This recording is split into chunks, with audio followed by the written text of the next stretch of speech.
Este ha sido uno de los proyectos más grandes que hemos tenido en México. Vimos acá parte de lo que es la dirección de proyectos de este tipo y se nos hace muy interesante. No sé si tengan preguntas, por favor.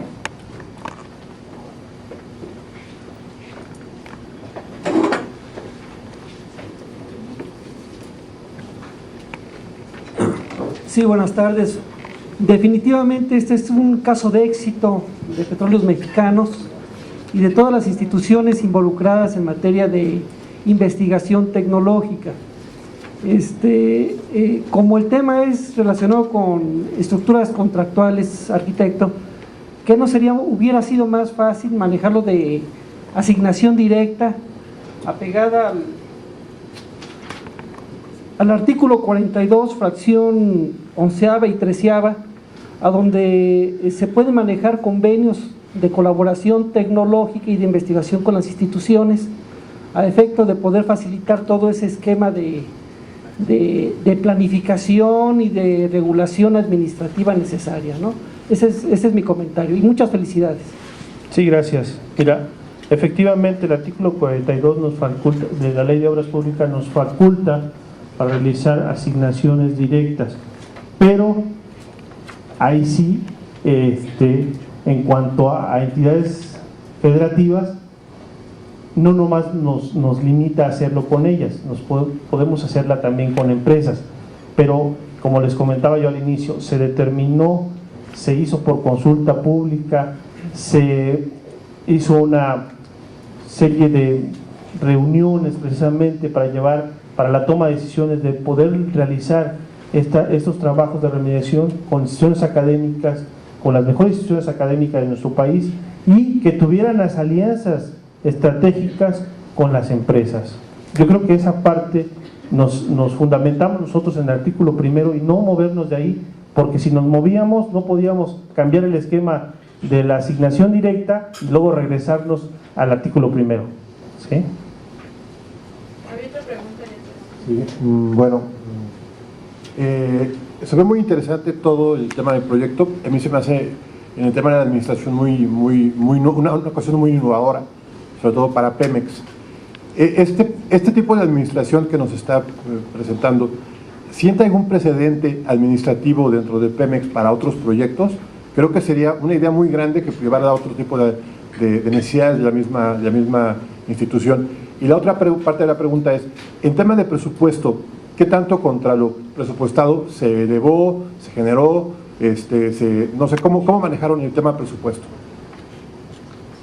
Sí, mira, en relación a tu primera pregunta, efectivamente este proyecto de la remediación de la exrefinería 18 de marzo marcó precedente en PM Refinación en cómo realizar este tipo de trabajos en materia ambiental. Yo creo que es importante mencionar que efectivamente la Gerencia de Protección Ambiental está consciente que debemos participar con instituciones académicas, pero también está consciente de que hay empresas que nos pueden ayudar también a realizar trabajos. O sea, ¿qué quiere decir? Que vamos a seguir colaborando con las instituciones académicas, pero también hay proyectos que se van a tener que hacer con empresas, ¿sí?, que se van a hacer por licitación y que se van a tener esos dos esquemas para manejar esos tipos de proyectos. En relación a tu segunda pregunta, si me la puedes repetir, por favor. Presupuesto. El presupuesto, la plurianualidad que se solicitó para realizar este proyecto de remediación contemplaba 1,000 millones de pesos, ¿sí?, desde el punto de vista de caracterización y remediación. Nosotros ejercimos para este proyecto 950 millones de pesos.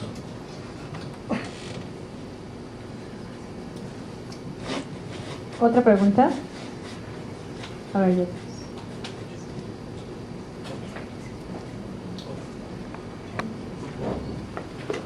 Sí.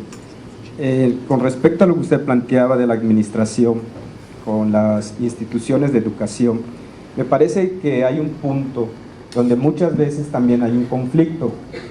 Las instituciones de educación, entre su principal papel es generar recurso capacitado, pero si a ese recurso capacitado no le van a dar la oportunidad de aplicarse, prácticamente se cae en una situación donde no se está favoreciendo el desarrollo. Ahora bien, Con respecto a los costos, muchas veces las instituciones de educación no tienen que pagar, pues tal vez oficinas, no tienen que pagar otros indirectos y que para ellos pueden ser, vamos a decir, hasta cierto punto menores. Usted comentaba que, por ejemplo, las instituciones de educación muchas veces tienen retrasos, porque puede ser que en su administración no contemplen partidas para que ellos puedan hacerse cargo de gastos cuando los proyectos no incluyen, por ejemplo, anticipos. ¿Cómo se contempla esta situación? Sí, muy buena pregunta. Yo creo que esa parte fundamental es la que debe trabajar la administración de las instituciones académicas. En el caso de los gastos, Pemex primeramente no da anticipo. Por política no damos anticipo. Primeramente la institución académica debe financiar el proceso de inicio de los trabajos, ¿sí? Y esa parte, yo creo que ahí es donde intervienen las alianzas estratégicas con las empresas, ¿no? O sea, no se deben de cerrar a tener alianza las instituciones, y precisamente la ley nos contempla, la ley de obras públicas, que pueden subcontratar parte de los servicios. No es limitativo, o sea, la ley no te establece. Muchas veces en algunos proyectos la fundamentaban en la ley de adquisiciones. Ya vimos que no es ley de adquisición, ya vimos que es la ley de obras públicas. La ley de obras públicas no nos limita a tener subcontrataciones, podemos tener la subcontratación que justifique la institución y la que no pueda ejecutar. Claro, la institución se basará en lo que es el artículo primero, en materia de cuando ellas no tengan los medios suficientes para realizar las actividades, subcontratarán, y esta sí se regirá, esta subcontratación que haga la institución se regirá en el precepto legal. O sea, tendrá que hacer su proceso de invitación, cuando menos 3, asignar directamente, o un proceso licitatorio. En este caso, en proyectos de remediación, cuando son adjudicados mediante el artículo primero, pues la institución no tiene un periodo de tiempo también tan amplio para realizar este tipo de asignaciones. Ellos tendrán que hacer o ya sea una invitación a cuando menos 3 o una asignación directa, ¿sí? No sé si contesta tu pregunta.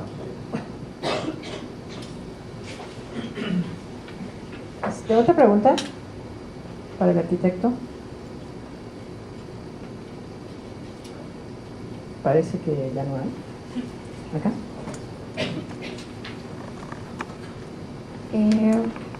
Voy un poco enredada. Según esto, el artículo 134 de la Constitución Política obliga a sacarlo a licitación. Entendí eso. Pero a su vez, el artículo primero de la Ley de Obras exime en caso de que sean instituciones públicas. Ok. Ustedes como Pemex, ¿cómo decidieron o con base en qué deciden darle el trabajo a instituciones públicas, en este caso universidades, y no a contratistas? Mire, yo creo que esa parte la comentamos. Se hizo precisamente una consulta, ¿sí?, a la función pública, ¿sí? Se vio también dentro de lo que es las estrategias para llegar a una conclusión de los trabajos, que hacerlo por licitación o hacerlo a través de empresas nos llevarían a un conflicto. Vamos a pensar que se hubiese hecho por licitación, ¿sí?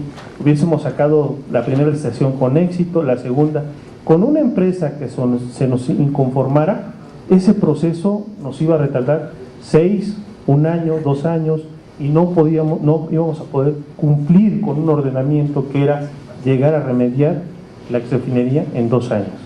O sea, se evaluó esa posibilidad de que se podía generar un conflicto de intereses en ese aspecto. O sea que realmente la decisión de si se trabaja con contratistas o se trabaja con instituciones está en función del tiempo que tienen para hacer la ejecución. Para este caso en particular sí, para este caso. En otros proyectos no. En otros proyectos primero buscamos la alternativa precisamente de justificar la parte contractual en materia de una licitación pública.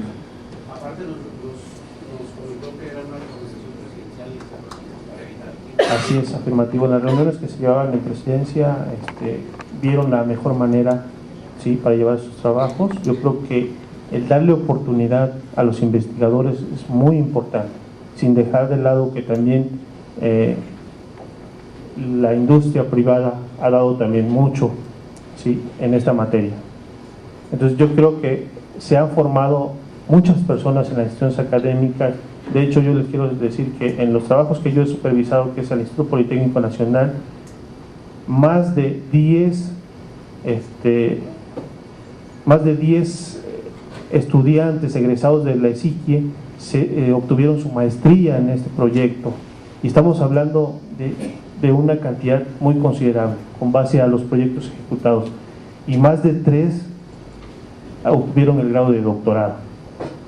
Entonces, híjole, yo creo que ese es un avance muy importante, ¿no? Y así deben ser en los proyectos que se tengan en materia ambiental. Yo creo que la parte ambiental no se puede catalogar como una construcción, como una obra. Esta es una parte experimental, es una parte científica donde se debe aportar mucho ahí. Y como les digo, no debemos dejar de lado las alianzas estratégicas con las empresas, que son las que tienen en un momento la tecnología que nos puede ayudar a resolver esta problemática. Muchas gracias.